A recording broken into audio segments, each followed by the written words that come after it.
Your first $100,000 takes almost 8 years to build. The second takes 5. The third, under 4. Same deposits, same returns. And the fifth 100,000, 30 months. This is not a trick, an inheritance, or a lucky stock pick. It is pure arithmetic. Nothing about you changes along the way. Not the amount you save, not your discipline, not your luck. Only the position of the math changes. This is the compounding asymmetry. The reason building wealth feels impossible at the start and almost automatic near the end. Today we walk the full timeline from zero, so you know exactly where the grind ends and why it is front-loaded by design. The setup is deliberately boring. $800 invested every month into a broad, low-cost index fund, growing 7% per year on average. 7% is not optimistic. Nominal U.S. stock returns have averaged near 10% over a century. Subtract roughly 3 points of inflation. But averages hide what the beginning actually feels like. So let's start where everyone starts, at exactly zero. Watch the very first month.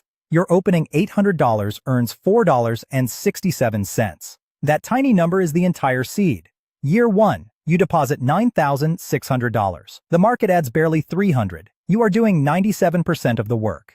Year 3, your balance nears $32,000 and growth chips in about $1,800 a year. Real money, but you still dwarf it. Year 5, $57,000 invested, and the market now adds about $3,500 a year. You are still outworking it nearly 3 to 1. 5 years of discipline and compounding still feels like a rumor. This stretch right here is where most journeys quietly end. Then, in month 95, just shy of 8 years in, you cross $100,000 for the very first time.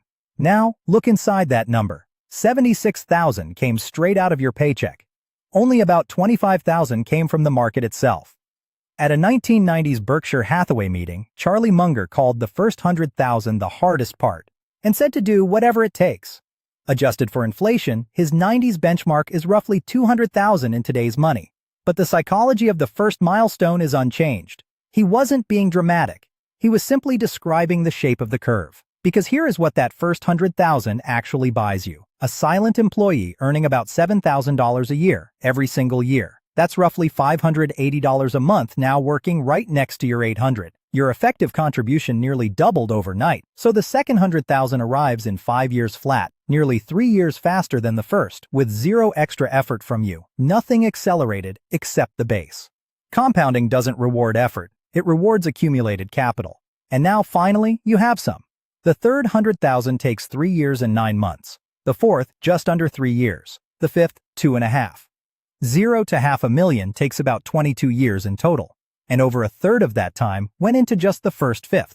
From there, the rule of 72 takes over. At 7%, money left alone doubles roughly once every decade, which produces this absurd line. The final $500,000 of your first million takes about the same time as your very first $100,000. The road never gets shorter, you just stop climbing and start rolling downhill. There is a precise moment the machine takes over. At about $137,000, the market's yearly contribution overtakes your own. You can watch it happen. By year 10, growth adds nearly $9,000 a year. By year 12, almost $12,000. You've been passed. And that line has a quiet superpower. Parked at $137,000 with nothing added, average growth alone reaches roughly $530,000 within 20 years. By $500,000, the split is stark. 42% of the pile is your deposits. 58% is pure growth. And somewhere between $300,000 and $400,000, another line quietly crosses. The market's total lifetime contribution overtakes everything you ever deposited. So if the math is this dependable, why does the beginning defeat so many of us? Because human motivation runs on feedback, and compounding pays out its feedback almost entirely at the end. In year 2, checking your account daily shows moves of a few dollars either way. Your brain quietly files that as failure. And when someone online looks miles ahead, remember, you may be comparing your year 3 to their year 15 on the exact same curve. The account isn't broken, and neither are you. The silence of the early years is simply the price of admission, paid once, up front. And once you truly see the shape of the curve, the strategy writes itself. In the early years, your savings rate is nearly everything, and your investment return is nearly nothing. Year 1 math. Squeezing 1% more return earns you about $48. Saving $50 more per month adds $600. At $500,000, it flips. That same 1% is now worth $5,000 a year. Returns and fees start to dominate. That's why chasing hot funds in year 2 is pointless risk, and why a 2% fee in year 20 is a quiet catastrophe.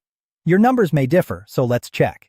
At $500 a month, the first 100,000 takes about 11 years, the second 6, at $1,000 a month under 7 years, then 4.5. The dates move around, the asymmetry never does. One honest caveat before the takeaway: 7% is a century-long average, not a promise. Real decades wobble, some soar, and some go nowhere at all. A rough decade shifts your dates, not the shape. Slow first, fast later survives every honest version of this math. So the takeaway: don't judge the machine by its first 5 years. Judge it by the shape of the entire curve. Automate the deposit. Stop checking daily.